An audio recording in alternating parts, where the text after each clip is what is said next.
I grew up in Williamsport. I graduated from South Williamsport after years at Lycoming as an assistant coach. I went back to South Williamsport as a head coach, and I followed Chris Lusk, actually, not Coach Zalonis. So that was actually, out of my whole career, that was probably the toughest stage personally as a coach, and to learn how to struggle and learn how to fight. And the kids were great.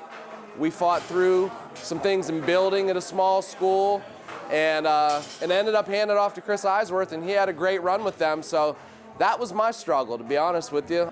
Well, after coaching football at South Williamsport Area High School years ago, Mike then went down to Chestnut Hill College in Philadelphia and started a sprint football program there. And most recently, he was the running backs coach at Lycoming. Going to Philadelphia, my wife is originally, she's born in South Philly. So for us, in a lot of ways, going to Philadelphia was going home. Starting a program from scratch, that was really fun, and that was really humbling. I'll be honest with you, I slept in my office for 8 months before my family even moved to Philadelphia. And from November until August, we had to put a whole team together and be ready to play.